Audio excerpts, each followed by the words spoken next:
एकता समेत सांझे काज अलीकण की मंग करती है, जिस बारे मेथों किते वध भावपूर्त गल इत्थे बराजवाद सज्जन खास करके गोहा जी करन गए। मैं सिर्फ गदर पार्टी के झंडे तक ही महदूद रहूँगा। अज के महत्वपूर्ण वक्ता गोहा जी जिन्हों को सुन ले मैं भी काला हाँ अते समय के तकाजे नूं मुख रखदिआं मैं झंडे की भी संखेप बात पावांगा। गदरे झंडे का इतिहास बड़ा डूंगा अते भावपूर्त है, जिहड़ा कई चंदा छुंदा है। संखेप रूप में मैं इसकी बनतर खास करके इसके रंगां के सुनेहे की गल करांगा। मैनूं ये मनण च कोई झिझक नहीं कि मैनूं भी इस झंडे की तवारीखी गाथा का उमें नहीं सी पता, जिवें कि देश भगत यादगार कमेटी का मैंबर होने के नाते मैनूं पता होनी चाहिए सी। कुछ दस्तावेजां ते किताबां नूं बोल फरा के कुछ नाल दे साथियों को पुछ पुछा के मैं एक लेख लिखण की कोशिश की, जिहड़ा अज दीआं अखबारां विच छपिया भी है। कि वह मुकम्मल है या नहीं मैनूं इस बारे तो नहीं पता, पर मैं आस करता हाँ कि तुसीं इसनूं पढ़िओ ते इस बारे शहर संभाल जाण की भी खेचल करिओ। हाँ, क्योंकि इस लेख में मैं बहुता करके आला अंग्रेज एहलकारां दीआं गल्लां नूं कोट कीता है, सो सीमित गल्लां समेत उन्हां गोरियां दे कथन जरूर दसन की मैनूं आग्या दिओ।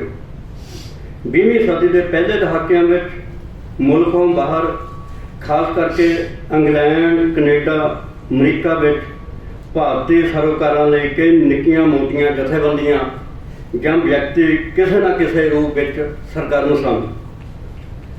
उन्हां विचों कुछ ने 21 अप्रैल 1913 नूं जिन्हां नूं कि हिंदी कहा जाता सी, जिवें कि उस वेले सारे भारतीयों को ही हिंदी संबोधित नाल ही पुकारिया जाता सी, ने एस्टोरिया में एक इजलास किया, जिस विच पंजाबी बहुल प्रवासियों ने सर्वसम्मति नाल मता पास किया कि एक केंद्री जथेबंदी बनाई जाए, जिसका नाम Hindi Association of Pacific Coast रखा जाए। उर्दू और पंजाबी में हफ्तावार कटिया जाए, जिसका नाम गदर होगा। जथेबंदी का मुख्य मंतव हथियारबंद बगावत करके जमहूरी रिपब्लिक कायम करना होगा। संस्था का केंद्रीय दफ्तर सान फ्रांसिस्को में होगा, जिसनूं जगंतर आश्रम कहा जाएगा। जदों मैं गदर पार्टी के झंडे का लेख तैयार कर रहा सी तो मैनूं बड़ी हैरानी हुई कि जगंतर शब्द भी बड़े डूंघे ते गहरे जिहड़े अर्थ रखदा, ये बहुत बड़े मैने हैं। सिर्फ जगंतर शब्द के उत्ते ही एक लंबा आर्टिकल जिहड़ा वो तैयार किया जा सकता ते उहदे बारे गल करनी भी बनती है, पर वो सारियां गल्लां किते फेर नहीं। हाँ, उस इजलास में 71 लोग क्योंकि 1857 के गदर तो भी प्रभावित सन, इस करके उन्हें अपने बुलारे यानी पेपर का नाम गदर अखबार रखा। मगरों ये पेपर इन्ना चर्चित होया कि Hindi Association of Pacific Coast की थां इसनूं गदर पार्टी कहा जाने लगा। पर सच जानियो, अप्रैल 13 वाले इजलास में जथेबंदी के या मुल्क के झंडे बारे कोई फैसला नहीं से लिया गया, जिहड़ा मगरों लंबा समा भी नहीं लिया गया। कहने का भाव है कि उस मीटिंग के ते उस तो बाद उपरों थले हुई होर मीटिंगां दे विच गदर पार्टी का झंडा जिहड़ा अज लहराया गया उहदे बारे कोई फैसला नहीं से लिया गया, क्योंकि पहला पहल गदर अखबार की महत्ता अते इसकी वधदी जांदी मंग नूं वेखदिआं झंडे की अहमियत वल ध्यान ही ना दिता गया। दर हकीकत उस वेले तक गदर अखबार नाल पैदा हुई इनकलाबी भावना अते कौमी जागृति तो यही समझा गया सी कि गदर पेपर ही सब कुछ जां आज़ादी संग्राम की आवाज़ अते चिन्ह है। India as I know it ਨਾਮੀ ਆਪਣੀ ਪੁਸਤਕ ਵਿੱਚ ਮਾਈਕਲ ਓਡਵਾਇਰ ਨੇ ਵੀ ਇਸ ਗੱਲ ਦੀ ਪੁਸ਼ਟੀ ਕੀਤੀ ਹੈ ਕਿ ਸਿਰਫ ਗਦਰ ਅਖਬਾਰ ਨੂੰ ਹੀ ਬਗਾਵਤ ਫੈਲਾਉਣ ਅਤੇ ਚਿੰਨ੍ਹਾਤਮਕ ਸੁਨੇਹਾ ਦਾ ਇੱਕੋ ਇੱਕ ਕਾਰਕ ਸਮਝਿਆ ਜਾਂਦਾ ਸੀ। ਗਦਰ ਲਹਿਰ ਦੇ ਸ਼ੁਰੂਆਤੀ ਦੌਰ ਯਾਨੀ ਅਮਰੀਕਾ ਵਿੱਚ ਗਦਰੀਆਂ ਨੇ ਝੰਡੇ ਨੂੰ ਤਵੱਜੋ ਨਾ ਦਿੱਤੀ, ਨਾ ਹੀ ਛੋਟੀਆਂ ਜਾਂ ਵੱਡੀਆਂ ਮੀਟਿੰਗਾਂ ਮੌਕੇ ਇਸ ਬਾਰੇ ਕਿਸੇ ਤਰ੍ਹਾਂ ਦੀ ਹੋਈ ਕੀਤੀ ਚਰਚਾ ਦੇਖਣ ਤੋਂ ਮਿਲਦੀ ਹੈ। ਫਿਰ ਵੀ ਭਾਵੇਂ 1914 ਤੱਕ ਗਦਰੀਆਂ ਨੇ ਝੰਡੇ ਦੀ ਬਹੁਤੀ ਮਹੱਤਤਾ ਨਹੀਂ ਸੀ ਸਮਝੀ, ਪਰ ਛੇਤੀ ਪਿੱਛੋਂ ਹੀ ਇਸ ਦੀ ਅਹਿਮੀਅਤ ਅਤੇ ਲੋੜ ਗਦਰ ਗੂੰਜਾਂ ਰਾਹੀਂ ਪ੍ਰਗਟ ਹੋਣੀ ਸ਼ੁਰੂ ਹੋ ਗਈ। ਲਓ ਸੁਣੋ ਕੁਝ ਲਾਈਨਾਂ। ਕੁੱਟ ਕੇ ਫਰੰਗੇ ਇੰਗਲੈਂਡ ਵਾੜਨਾ, ਤਿੰਨ ਰੰਗਾ ਝੰਡਾ ਇੰਡੀਆ ਦਾ ਚੜ੍ਹਨਾ, ਜਾਂ ਫਿਰ ਭਾੜ ਲਵੋ ਬੂਟੀ ਜ਼ਾਲਮ ਮਕਾਨ ਦੀ, ਕਰ ਲਓ ਤਿਆਰੀ ਝੰਡੇ ਦੀ ਚਲਾਉਣ ਦੀ। ਗਦਰ ਗੂੰਜਾਂ ਦੇ ਵਿੱਚ ਇਹਦੇ ਬਾਰੇ ਥੋੜ੍ਹੀ ਕਨਸੋਲ ਮਿਲਣੀ ਸ਼ੁਰੂ ਹੋਈ ਕਿ ਉਹਨੇ ਆਪਣੇ ਝੰਡੇ ਬਾਰੇ ਵੀ ਸੋਚਣਾ ਵਿਚਾਰਨਾ ਕਿਸੇ ਨਾ ਕਿਸੇ ਰੂਪ ਵਿੱਚ ਸ਼ੁਰੂ ਕਰ ਦਿੱਤਾ ਸੀ। ਮਤਲਬ ਜਿਉਂ-ਜਿਉਂ ਗਦਰੀਆਂ ਦਾ ਪ੍ਰਚਾਰ ਪ੍ਰਸਾਰ ਵੱਧਦਾ ਗਿਆ, ਤਿਉਂ-ਤਿਉਂ ਉਹਨਾਂ ਨੂੰ ਪਾਰਟੀ ਝੰਡੇ ਦੀ ਵੀ ਲੋੜ ਮਹਿਸੂਸ ਹੋਣ ਲੱਗੀ। ਉਪਰੰਤ ਗਦਰੀਆਂ ਵੱਲੋਂ ਭਾਰਤ ਪਰਤਦਿਆਂ ਹੀ ਇਸ ਬਾਰੇ ਨਿਠਵਾਂ ਵਿਚਾਰ ਵਟਾਂਦਰਾ ਸ਼ੁਰੂ ਕਰ ਦਿੱਤਾ ਗਿਆ, ਪਰੰਤੂ ਇਸ ਦਾ ਅੰਤਮ ਫੈਸਲਾ ਉਸ ਇਤਿਹਾਸਕ ਮੀਟਿੰਗ ਵਿੱਚ ਹੋਇਆ ਜਿਸ ਵਿੱਚ ਯਕਮੁਸ਼ਤ ਬਗਾਵਤ ਦਾ ਦਿਨ 21 ਫਰਵਰੀ 1915 ਬੰਨ੍ਹਿਆ ਗਿਆ ਸੀ। ਤੈਅ ਹੋਇਆ ਕਿ ਦੇਸ਼ ਦੇ ਤਿੰਨ ਪ੍ਰਮੁੱਖ ਮਜ਼ਹਬਾਂ ਹਿੰਦੂ, ਸਿੱਖ ਅਤੇ ਮੁਸਲਮਾਨਾਂ ਤਹਿਤ ਚੱਲਦੀਆਂ ਲਹਿਰਾਂ ਦੀ ਕੌਮੀ ਏਕਤਾ ਨੂੰ ਦਰਸਾਉਂਦਾ ਉਹਨਾਂ ਦੇ ਭਾਵਨਾਤਮਕ ਰੰਗਾਂ ਦਾ ਝੰਡਾ ਹੋਵੇਗਾ। ਮਤਲਬ ਲਾਲ, ਪੀਲਾ ਅਤੇ ਨੀਲਾ। ਲਾਲ ਹਿੰਦੂਆਂ ਦਾ ਰੰਗ, ਪੀਲਾ ਸਿੱਖਾਂ ਦਾ ਤੇ ਨੀਲਾ ਮੁਸਲਮਾਨਾਂ ਦਾ। ਹੁਣ ਤੁਸੀਂ ਇਹ ਮੋੜਵਾਂ ਸਵਾਲ ਪੁੱਛ ਸਕਦੇ ਹੋ ਕਿ ਝੰਡੇ ਦੇ ਤਾਂ ਰੰਗ ਲਾਲ, ਪੀਲਾ ਤੇ ਹਰਾ ਹਨ, ਇਹ ਨੀਲਾ ਕਿਵੇਂ? ਦਰ ਹਕੀਕਤ ਨੀਲਾ ਤੇ ਹਰਾ ਜਿਹੜੇ ਦੋਵੇਂ ਰੰਗ ਹੀ ਮੁਸਲਮਾਨ ਕੁਨਮੇ ਦੇ ਰੰਗ ਹਨ। ਨੀਲੇ ਰੰਗ ਤੋਂ ਬਾਅਦ ਹਰਾ ਰੰਗ ਇਹਨੇ ਕਿਵੇਂ ਅਡੋਪਟ ਕੀਤਾ, ਇਹ ਵੀ ਇੱਕ ਲੰਬੀ ਕਹਾਣੀ ਹੈ ਜਿਹੜਾ ਕਿ ਇਸ ਲੇਖ ਦੇ ਵਿੱਚ ਬਿਲਕੁਲ ਹੀ ਸਪਸ਼ਟ ਕੀਤਾ ਗਿਆ। ਸ਼ੁਰੂ ਦੇ ਵਿੱਚ ਇਹ ਝੰਡੇ ਦੇ ਲਾਲ, ਪੀਲਾ ਤੇ ਨੀਲਾ ਹੀ ਰੰਗ ਸਨ, ਪਰ ਮਗਰੋਂ ਨੀਲੇ ਦੇ ਥਾਂ ਹਰਾ ਕਰ ਦਿੱਤਾ ਗਿਆ। ਉਸ ਗੱਦੇ ਝੰਡੇ ਵਿੱਚ ਸੰਬੰਧਿਤ ਧਿਰਾਂ ਦੇ ਧਾਰਮਿਕ ਚਿੰਨ੍ਹਾਂ ਦੀ ਬਜਾਏ ਕ੍ਰੋਸ ਕਰਦੀਆਂ ਦੋ ਤਲਵਾਰਾਂ ਵੀ ਉਕਰੀਆਂ ਗਈਆਂ, ਜਿਹੜੀਆਂ ਇਸ ਗੱਲ ਦਾ ਇਸ਼ਾਰਾ ਸਨ ਕਿ ਤਿੰਨਾਂ ਹੀ ਪ੍ਰਮੁੱਖ ਧਿਰਾਂ ਨੇ ਇਕਜੁੱਟ ਹਥਿਆਰਬੰਦ ਇਨਕਲਾਬ ਕਰਨਾ ਹੈ। ਹਥਿਆਰਬੰਦ ਬਗਾਵਤ ਦਾ ਸੁਨੇਹਾ ਗਦਰ ਅਖਬਾਰ ਦੇ ਨਵੰਬਰ 1913 ਦੇ ਪਹਿਲੇ ਅੰਕ ਵਿੱਚ ਵੀ ਵੇਖਿਆ ਜਾ ਸਕਦਾ ਹੈ, ਜਿਸ ਵਿੱਚ ਗਦਰ ਪਾਰਟੀ ਦੀ ਵਿਚਾਰਧਾਰਾ ਤੇ ਪ੍ਰੋਗਰਾਮ ਦਾ ਵੀ ਸੰਖੇਪ ਰੂਪ ਵਿੱਚ ਐਲਾਨ ਕਰ ਦਿੱਤਾ ਗਿਆ ਸੀ। ਪਰ ਇਸ ਦੀ ਵਿਚਾਰਧਾਰਾ ਦਾ ਅਸਲ ਤੱਤ ਬਰਤਾਨਵੀ ਸਾਮਰਾਜਵਾਦ ਦਾ ਵਿਰੋਧ ਅਤੇ ਬਰਤਾਨਵੀ ਗੁਲਾਮੀ ਦਾ ਵਿਰੋਧ ਸੀ ਤੇ ਹਥਿਆਰਬੰਦ ਸੰਗਰਾਮ ਰਾਹੀਂ ਭਾਰਤੀ ਗਣਤੰਤਰ ਦੀ ਸਥਾਪਨਾ ਸੀ। ਗਦਰੀ ਅਕਸਰ ਹੀ ਆਖਦੇ, ਕਦੇ ਮੰਗਿਆ ਮਿਲਣ ਆਜ਼ਾਦੀਆਂ ਨਾ, ਮਿਲਦੇ ਤਰਲਿਆ ਨਾਲ ਨਾ ਰਾਜ ਲੋਕੋ। ਇਹ ਗੱਲ ਇਸ ਗੱਲ ਨੂੰ ਸਪਸ਼ਟ ਕਰਦੀ ਹੈ ਕਿ ਉਹ ਬਹੁਤਾ ਕਰਕੇ ਹਥਿਆਰਬੰਦ ਜੱਦੋ-ਜਹਿਦ ਉੱਤੇ ਟੇਕ ਰੱਖਦੇ ਸਨ। ਦੂਜਾ, ਜੇ ਕੋਈ ਧਿਰ ਇਸ ਨੂੰ ਮਜ਼ਹਬੀ ਰੰਗਾਂ ਰਾਹੀਂ ਕੌਮੀ ਏਕਤਾ ਦਾ ਵੀ ਜਲੋਸ ਸਮਝਦੀ ਹੋਵੇ, ਤਦ ਵੀ ਗਦਰੀਆਂ ਦੀ ਅੰਦਰੂਨੀ ਮਨਸਾ ਕਦਾਚਿਤ ਇਹ ਨਹੀਂ ਸੀ, ਕਿਉਂਕਿ ਉਹ ਰੰਗ ਆਸਥਾ ਜਾਂ ਧਰਮ ਨੂੰ ਨਿਰੋਲ ਨਿੱਜ ਸਮਝਦੇ ਸਨ। ਗਦਰੀ ਸਭਾ ਵਿੱਚ ਇਸ ਦਾ ਪ੍ਰਗਟਾਵਾ ਕਰਨ ਦੀ ਮਨਾਹੀ ਸੀ। ਗਦਰੇ ਹਿੰਦੂ, ਸਿੱਖ, ਮੁਸਲਮਾਨ ਏਕਤਾ ਉੱਤੇ ਵਿਸ਼ੇਸ਼ ਜ਼ੋਰ ਦਿੰਦੇ ਸਨ। ਉਹ ਹਾਕਮਾਂ ਦੀਆਂ ਫੁੱਟ ਦੇ ਬੀਜ ਪ੍ਰਫੁੱਲਤ ਕਰਨ ਦੀਆਂ ਸ਼ੈਤਾਨੀ ਚਾਲਾਂ ਅਤੇ ਇਸ ਤੋਂ ਲਾਹਾ ਲੈਣ ਦੀ ਪ੍ਰਵਿਰਤੀ ਵੀ ਬੁੱਝ ਚੁੱਕੇ ਸਨ। ਉਹਨਾਂ ਨੂੰ ਸਵੈ ਸਪਸ਼ਟ ਪਤਾ ਸੀ ਕਿ ਸਾਡੀ ਗੁਲਾਮੀ ਦਾ ਵੱਡਾ ਕਾਰਨ ਸਾਡੀ ਬਹੁ ਪਰਤੀ ਆਪਸੀ ਫੁੱਟ ਹੈ। ਸੋ ਜਾਤ ਧਰਮ ਤਾਂ ਇੱਕ ਪਾਸੇ, ਉਹ ਤਾਂ ਛੂਤਾਂ ਤੇ ਅਛੂਤਾਂ ਵਾਲੀ ਵੰਡ ਵੀ ਪ੍ਰਵਾਨ ਨਹੀਂ ਸੀ ਕਰਦੇ। ਉਹ ਕਹਿੰਦੇ, ਮਿਲ ਕੇ ਸਭ ਗਰੀਬਾਂ ਨੇ ਗਦਰ ਕਰਨਾ, ਆਸ ਰੱਖਣੀ ਨਾ ਸ਼ਾਹੂਕਾਰ ਵਾਲੀ, ਸ਼ੋਭਾ ਸ਼ਾਦ ਦਾ ਕੋਈ ਖਿਆਲ ਨਹੀਂ, ਸਾਨੂੰ ਪਰਖਣਾ ਵਾਲੀ। ਕੁਝ ਸ਼ਬਦ ਮੈਂ ਜਾਣ ਬੁੱਝ ਕੇ ਛੱਡ ਦਿੱਤੇ। ਤੇ ਗਦਰ ਬੁੰਝਾ ਜਿਹੜੇ ਵੀ ਪੜ੍ਹਨਗੇ ਉਹ ਇਸ ਕਵਿਤਾ ਦੇ ਵਿੱਚ ਇਹਨਾਂ ਸ਼ਬਦਾਂ ਦੇ ਵੀ ਅਰਥਾਂ ਨੂੰ ਜਾਣ ਲੈਣਗੇ। ਗੱਲ ਕੀ, ਗਦਰ ਪਾਰਟੀ ਦੀਆਂ ਮੀਟਿੰਗਾਂ ਵਿੱਚ ਧਾਰਮਿਕ ਅਤੇ ਕੁਨਬਿਆਂ ਦੇ ਮਸਲੇ ਨਹੀਂ ਸੀ ਉਠਾਏ ਜਾ ਸਕਦੇ।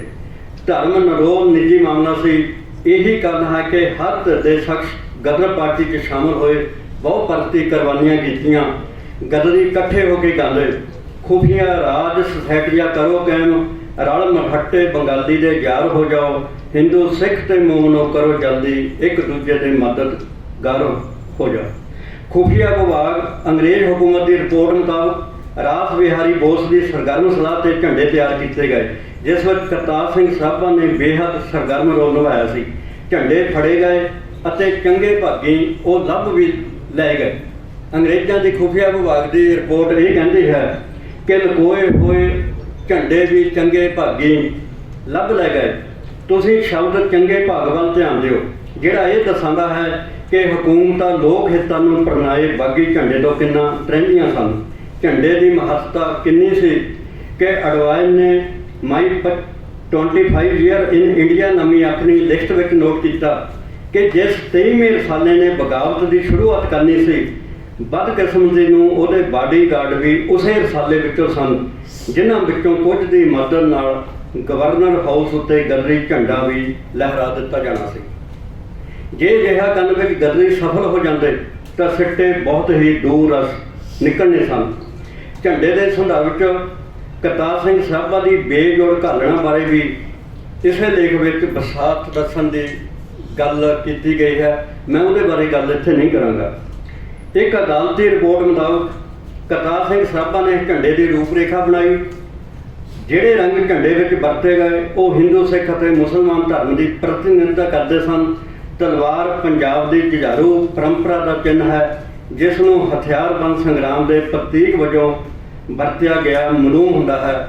ਇਹ ਹੈ ਉਹ ਅਦਾਲਤੀ ਰਿਪੋਰਟ ਜਿਹੜੀ ਕਿ ਗਦਰੀਆਂ ਦੇ ਮੁਕੱਦਮੇ ਵਿੱਚ ਪੇਸ਼ ਕੀਤੀ ਗਈ।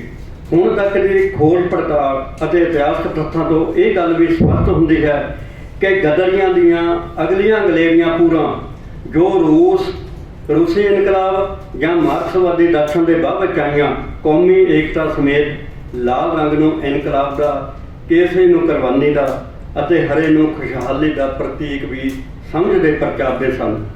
ਭਵਿੱਖ ਦੇ ਇਸੇ ਜਾਮਨੇ ਨੂੰ ਪ੍ਰਚਾਰਨ ਪ੍ਰਸਾਰਨ ਤੇ ਯਤਨ ਤਾਂ ਗਦਰੀਆਂ ਨੇ ਮੁੱਢ ਤੋਂ ਹੀ ਵਿੱਢੇ ਹੋਏ ਸਨ। ਗਦਰ ਪਾਰਟੀ ਦੇ ਝੰਡੇ ਦੀ ਅਹਿਮੀਅਤ ਅਤੇ ਇਸਦੀ ਹੋਣੀ ਦੀ ਮਹਿਮ ਬੜੀ ਸੀਮਤ ਜਿਹੀ ਬਾਤ ਪਾਈ ਹੈ। ਫੈਸਲਾ ਲੈਣ, ਇਸ ਨੂੰ ਬਣਾਉਣ, ਇਸ ਨੂੰ ਲਹਿਰਾਉਣ ਅਤੇ ਉਦਮ ਇਸ ਦੇ ਫੜੇ ਜਾਣ ਅਤੇ ਮਗਰੋਂ ਇਸੇ ਸੰਦਰਭ 'ਚ ਗਦਰੀਆਂ ਦੀ ਹੋਣੀ ਦੀ ਕਥਾ ਬਹੁਤ ਹੀ ਲੰਬੀ ਅਤੇ ਮਾਰਮਕ ਪਰ ਮਨਮੱਤੀ ਹੈ, ਜਿਸ ਬਾਰੇ ਗਵਰਨਰ ਮਾਈਕਲ ਅਡਵਾਈਜ਼ ਨੇ ਬੜੇ ਘਮੰਡ ਨਾਲ ਕਿਹਾ ਸੀ ਕਿ ਸੇਵਾ ਮੁਕਤੀ ਸਮੇਂ ਮੈਂ ਗਦਰ ਲਹਿਰ ਦੇ ਝੰਡੇ ਨੂੰ ਬਾਰ ਟਰਾਫੀ ਵਜੋਂ ਆਪਣੇ ਨਾਲ ਇੰਗਲੈਂਡ ਲੈ ਗਿਆ ਸੀ। ਬਾਰ ਟਰਾਫੀ ਸ਼ਬਦ ਉਹਨ ਵਰਤਿਆ, ਇਹਦਾ ਭਾਵ ਇਹ ਬਣਦਾ ਹੈ ਕਿ ਅੰਗਰੇਜ਼ ਹੁਕਮਰਾਨ ਤੇ ਉਹਨਾਂ ਦੇ ਅਹਿਲਕਾਰ ਜਿਹੜੇ ਆ ਉਹ ਇਸ ਲਹਿਰ ਨੂੰ ਇੱਕ ਯੁੱਧ ਮੰਨਦੇ ਸਨ। ਪਰ ਬੜੇ ਹੈਰਾਨੀ ਦੀ ਗੱਲ ਆ ਕਿ ਅਦਾਲਤ ਦੇ ਵਿੱਚ ਗਦਰੇ ਸਾਰੇ ਹੀ ਇਹ ਗੱਲ ਦੁਹਰਾਉਂਦੇ ਰਹੇ ਤੇ ਕਹਿੰਦੇ ਰਹੇ ਕਿ ਸਾਨੂੰ ਜੰਗੀ ਕੈਦੀ ਮੰਨਿਆ ਜਾਵੇ, ਪਰ ਉਹਨੇ ਅਦਾਲਤ ਦੇ ਵਿੱਚ ਇਹ ਗੱਲ ਨਹੀਂ ਮੰਨੀ। ਪਰ ਜਿਸ ਵੇਲੇ ਗਦਰੀ ਝੰਡਾ ਮਾਈਕਲ ਅਡਵਾਈਜ਼ ਆਪਣੇ ਨਾਲ ਇੰਗਲੈਂਡ ਲੈ ਗਿਆ ਤਾਂ ਉਹ ਇਹ ਗੱਲ ਕਹਿੰਦਾ ਹੈ ਕਿ ਬਾਰ ਟਰਾਫੀ ਵਜੋਂ ਗਦਰੀਆਂ ਦੇ ਝੰਡੇ ਨੂੰ ਮੈਂ ਆਪਣੇ ਨਾਲ ਇੰਗਲੈਂਡ ਲੈ ਕੇ ਗਿਆ ਤੇ ਇਸ ਨੂੰ ਮੈਂ ਇੱਕ ਇਤਿਹਾਸਕ ਨਿਸ਼ਾਨੀ ਵਜੋਂ ਆਇਆ ਗਿਆ ਨੂੰ ਦਿਖਾਉਂਦਾ ਹਾਂ। ਬਾਰ ਟਰਾਫੀ ਸ਼ਬਦ ਗਦਰ ਲਹਿਰ ਦੇ ਸੰਦਰਭ 'ਚ ਬਹੁਤ ਵੱਡੇ ਮਾਇਨੇ ਰੱਖਦਾ ਹੈ। ਉਹਨਾਂ ਹੀ ਸ਼ਬਦਾਂ ਵਾਂਗ ਜਿਹੜੇ ਗਦਰੀ ਸ਼ਹੀਦ ਕਰਤਾਰ ਸਿੰਘ ਸਰਾਭਾ ਅਤੇ ਉਹਦੇ ਯੁੱਧ ਸਾਥੀਆਂ ਨੇ ਉਸੇ ਅਦਾਲਤੀ ਕਾਰਵਾਈ ਸਮੇਂ ਇਸ ਝੰਡੇ ਦੇ ਸੰਦਰਭ ਵਿੱਚ ਬਾਹ ਬੁਲੰਦ ਕਹੇ ਸਨ ਕਿ ਹਕੂਮਤ ਭੁਲੇਖੇ ਵਿੱਚ ਹੈ। ਇਹ ਤਾਂ ਹੁਣ ਵੀ ਜਗੰਤਰ ਆਸ਼ਰਮ ਅਤੇ ਹੋਰੀ ਥਾਮੀ ਝੂਲ ਰਿਹਾ ਹੈ। ਝੰਡਾ ਜਿਹੜਾ ਆਜ਼ਾਦੀ, ਭਾਈਚਾਰੇ ਅਤੇ ਬਰਾਬਰੀ ਤੇ ਕੌਮੀ ਏਕਤਾ ਦਾ ਪ੍ਰਤੀਕ ਹੈ, ਭਾਰਤ ਵਿੱਚ ਮੁੜ ਝੁੱਲੇਗਾ। ਅੰਤ ਵਿੱਚ ਮੌਜੂਦਾ ਹਾਲਤਾਂ ਦੇ ਸਮੇਂ ਅੱਜ ਜਦੋਂ ਇੱਕ ਤੋਂ ਬਾਅਦ ਇੱਕ ਹਾਕਮ ਜਮਾਤਾਂ ਵੱਲੋਂ ਭੈੜੇ ਕਾਨੂੰਨ ਸਿਰਜੇ ਜਾ ਰਹੇ ਹਨ, ਜਿਵੇਂ ਸਿਟੀਜ਼ਨ ਅਮੈਂਡਮੈਂਟ ਐਕਟ, ਇਹੀ ਨਹੀਂ ਖੁਦ ਹੀ ਧਾਰਮਿਕ ਸਹਿਹੋਂਦ ਦੀ ਉਲੰਘਣਾ ਅਤੇ ਖੁਦ ਹੀ ਬਲਡੋਜ਼ਰ ਆਪਰੇਸ਼ਨ ਕਰਨੇ ਤੇ ਸੁਪਰੀਮ ਕੋਰਟ ਦੇ ਨਿਰਦੇਸ਼ਾਂ ਨੂੰ ਵੀ ਟਿੱਚ ਜਾਣਨਾ। ਇਸ ਤੋਂ ਪਹਿਲਾਂ ਨਾਮਵਰ ਬੁੱਧੀਜੀਵੀਆਂ ਅਤੇ ਜਮਹੂਰੀ ਹੱਕਾਂ ਦੇ ਬੁਲੰਦ ਆਵਾਜ਼ਾਂ ਨੂੰ ਜੇਲ੍ਹਾਂ ਅੰਦਰ ਸੁੱਟੀ ਰੱਖਣਾ, ਇਹ ਸਭ ਹੋਰ ਖਬਰਦਾਰ ਕਰਨ, ਜਥੇਬੰਦ ਹੋਣ ਅਤੇ ਵੱਡੇ ਸੰਘਰਸ਼ਾਂ ਦੀ ਮੰਗ ਕਰਦਾ ਹੈ। ਅਖੀਰ 'ਚ ਫਿਰ ਉਹੀ ਰੰਗਾਂ ਵਾਲੀ ਗੱਲ, ਸਾਡਾ ਮੁਲਕ ਬਹੁਤ ਪਰਤੀ ਫੁਲਵਾੜੀ ਹੈ। ਸਿਰਫ ਭੂਗੋਲਿਕ ਸਥਿਤੀ ਅਰਥਾਤ ਮਿੱਟੀ, ਪਹਾੜਾਂ, ਜੰਗਲਾਂ, ਨਦੀਆਂ ਅਤੇ ਖਣਿਜਾਂ ਵਿੱਚ ਹੀ ਨਹੀਂ, ਸਗੋਂ ਰੁੱਤਾਂ, ਬਹੁ ਵੰਨਗੀ ਜੀਵ ਜੰਤੂਆਂ, ਬਹੁ ਪਰਤੀ ਬਨਸਪਤੀ ਅਤੇ ਇਸ ਤੋਂ ਵੀ ਵੱਧ ਕੇ ਕੌਮਾਂ, ਕੌਮੀਅਤਾਂ, ਭਾਸ਼ਾਵਾਂ, ਬੋਲੀਆਂ, ਬਹੁਤ ਧਰਮਾਂ, ਅਨੇਕਾਂ ਰਸਮਾਂ ਸੱਭਿਆਚਾਰਾਂ ਅਤੇ ਬਹੁਤ ਵੰਨਗੀ ਖਾਣਿਆਂ ਵਾਲਾ ਸਾਡਾ ਮੁਲਕ ਹੈ। ਭਾਵ ਇਹ ਬਹੁ ਰੰਗਾ ਹੈ। ਇਹੀ ਉਹ ਗੱਲ ਹੈ ਜਿਹੜੀ ਕੱਟੜਪੰਥੀਆਂ, ਫਾਂਸੀਵਾਦੀਆਂ ਅਤੇ ਸਾਮਰਾਜਵਾਦੀਆਂ ਦੀਆਂ ਪਿੱਠੂ ਹਾਕਮ ਜਮਾਤਾਂ ਨੂੰ ਹਜਮ ਨਹੀਂ ਹੁੰਦੀ। ਉਹ ਅਨੇਕਤਾ ਵਿੱਚ ਏਕਤਾ ਦੀ ਬਜਾਏ ਸਾਨੂੰ ਆਪਣੇ ਸੌੜੇ ਮਫਾਦਾਂ ਖਾਤਰ ਇੱਕੋ ਰੱਸੇ ਮੋੜਨਾ ਚਾਹੁੰਦੇ ਹਨ, ਪਰ ਲੋਕ ਅੜ ਰਹੇ ਹਨ। ਇਸੇ ਕਰਕੇ ਉਹ ਮੁਕੰਮਲ ਸਫਲ ਨਹੀਂ ਹੋ ਰਹੇ। ਕਿਉਂਕਿ ਲੋਕ ਅੜ ਰਹੇ ਹਨ, ਇਸੇ ਕਰਕੇ ਉਹ ਮੁਕੰਮਲ ਸਫਲ ਨਹੀਂ ਹੋ ਰਹੇ। ਤੁਸੀਂ ਸ਼ਬਦ ਮੁਕੰਮਲ ਸਫਲ ਵੱਲ ਧਿਆਨ ਦਿਓ, ਜਿਸ ਦਾ ਅਰਥ ਇਹ ਹੈ ਕਿ ਉਹ ਕੁਝ ਨਾ ਕੁਝ ਸਫਲ ਹੋ ਗਏ ਹਨ। ਭਵਿੱਖ ਦੇ ਸੰਦਰਭ 'ਚ ਇਹ ਬੜੀ ਡਰਾਵਣੀ ਤਸਵੀਰ ਹੈ। ਅਜਿਹਾ ਕਿਉਂ? ਵੇ ਸਾਡੀ ਐਡੀ ਅਮੀਰ, ਸਦਭਾਵੀ ਅਤੇ ਲੋਕ ਪੱਖੀ ਵਿਰਾਸਤ ਦੇ ਬਾਵਜੂਦ ਉਹ ਕੁਝ ਨਾ ਕੁਝ ਵੀ ਕਿਉਂ ਸਫਲ ਹੋ ਗਏ? ਗਦਰ ਪਾਰਟੀ ਦਾ ਤ੍ਰੈਰੰਗਾ ਝੰਡਾ ਇਸ ਸਵਾਲ ਦਾ ਜਵਾਬ ਮੰਗਦਾ ਹੈ, ਤੁਹਾਤੋਂ ਵੀ ਅਤੇ ਮੇਥੋਂ ਵੀ। ਆਓ ਪੁਖਤਾ ਜਵਾਬ ਲੱਭਣ ਲਈ ਸਿਰ ਜੋੜ ਕੇ ਬੈਠੀਏ। ਪਹਿਲਾਂ ਹੀ ਬੜੀ ਦੇਰ ਹੋ ਚੁੱਕੀ ਹੈ। ਤੁਰੰਤ ਸਿਰ ਜੋੜ ਕੇ ਬੈਠਣ ਦਾ ਵੇਲਾ, ਬੜੀ ਦੇਰ ਹੋ ਚੁੱਕੀ ਹੈ। ਆਓ ਛੇਤੀ ਕਰੀਏ। ਤੁਸੀਂ ਮੈਨੂੰ ਸੁਣਿਆ, ਮਿਹਰਬਾਨੀ, ਧੰਨਵਾਦ।